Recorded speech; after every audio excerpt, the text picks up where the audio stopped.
Hello folks, and welcome to another online lesson. The plan for today is that we're going to do three things. First of all, to learn some new key terms. Secondly, to revise our knowledge of key terms from last lesson. And thirdly, to continue to work on our project. We're also going to learn how we can combine our new keywords from today's lesson with musical terminology that we've learned in previous lessons too. Before we do that though, you'll remember that we've been learning new Italian terms for both tempo and dynamics. Today we're going to focus a little more on dynamics, words which we've learnt already, such as forte for loud or piano for quiet. It's important as musicians and as composers that we both know and use the correct Italian terms when describing dynamics. However, they aren't always written down like this. On printed sheet music, there sometimes isn't always the space to write fortissimo, for example. So each of the dynamics has a printed abbreviation which you'll need to learn. Let's have a look at those abbreviations.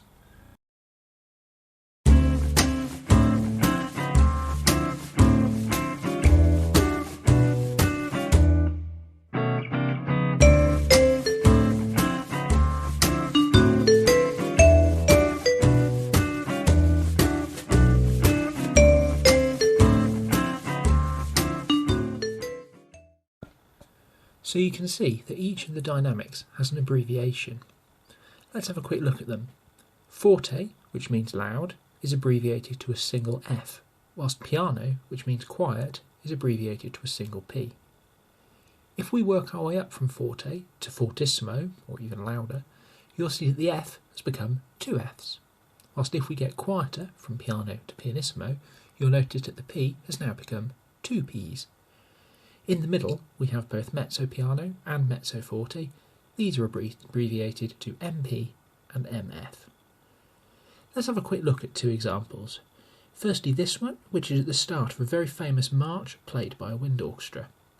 The composer wants the music to be played very loudly, so has marked it fortissimo. Let's have a listen to it.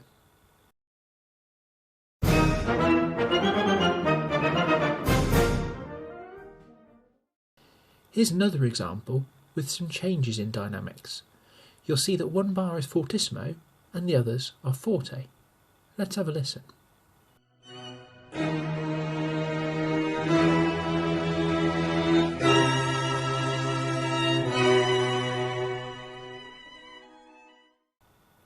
However, what's that at the end? You can see a symbol which looks a bit like an arrow called a hairpin. We use these to tell a musician to get gradually louder or to get gradually quieter.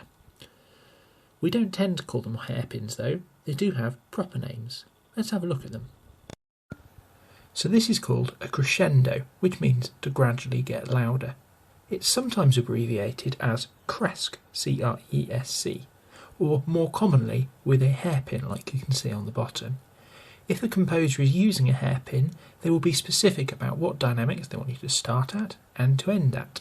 So for instance, they might want you to start at mezzo piano and to end at forte, for example, with a crescendo between the two. The opposite of this is called a decrescendo. However, that's not really its proper name. Instead, we call it a diminuendo. This is quite a long word to write on sheet music, so that tends to get abbreviated. It gets abbreviated to just dim or D-I-M. This can be abbreviated further by just having a hairpin. Let's have a look at the example we looked at earlier. You can see the hairpin, it's going down from forte to piano, which is just off the screen to the right. These two key terms, crescendo and diminuendo, are both really good terms for us to remember, both as performers and composers. As musicians, we want to make sure that we are using the correct terminology and key terms in our work, so it's good to learn these early on. These are also key terms for both GCSE and A-level music, so it's a good idea to learn them now and use them correctly where we can. It's also helpful for us when we're reading music as performers, as these terms are standardised for use in printed sheet music, so again, it's good to learn to recognise them now. Don't forget to link the learning with previous lessons. Remember that the two words we've learned today can also be used in conjunction with our Italian terms learnt previously. For example, as a composer, you might want the opening of your piece to be fortissimo, but then with a sudden diminuendo to pianissimo. Alternatively, as a performer, you might see these terms printed on your sheet music and we'll now know what they mean.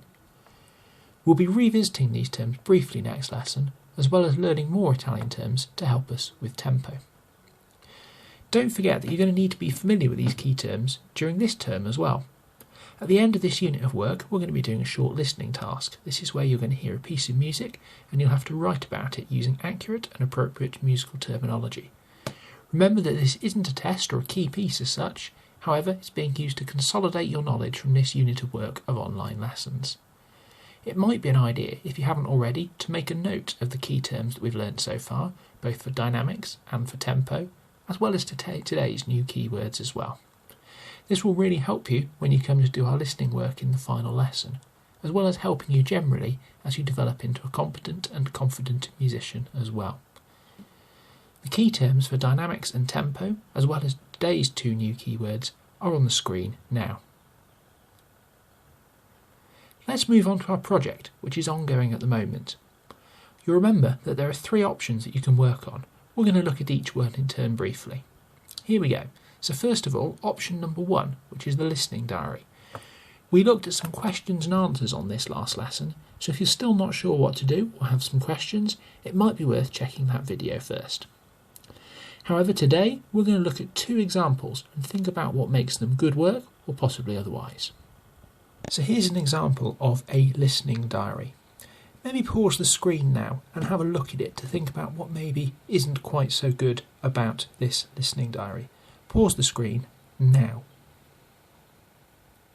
So now you've had a chance to have a look at it, let's have a think about what makes this entry maybe not quite so good. You can see that this isn't really a listening diary. In fact, it's more of a listening list. The person who's written it has simply listed what they've been listening to, and they haven't really told us anything about it. Remember that in your listening diary, you need to be writing down what you're listening to and describing it in musical language. So for instance, describing what the tempo or the dynamics are doing. Let's have a look at another example. So here is our second example. Pause the screen again in a few moments' time so you've got time to look at it and think about maybe why this example isn't quite so brilliant either. Pause the screen now. So now you've had a look at it, let's think about maybe what isn't quite so brilliant about this one. You can see they've written a little bit more, they haven't just listed the tracks they've listened to. However, the problem with this one is that it's subjective. That means they've given us their opinion on the song, but they haven't really told us anything musical about it. So for example, they haven't described the tempo or the dynamics like we need to. This type of listening diary isn't just something that we're doing just for the sake of it. It's based on the type of writing that you have to do for the GCSE and A-level music exams. That's where you listen to a piece of music and you answer questions on it. If you wrote an answer like this in your GCSE music paper, saying how you liked the music you could hear in the exam, it wouldn't get you any marks.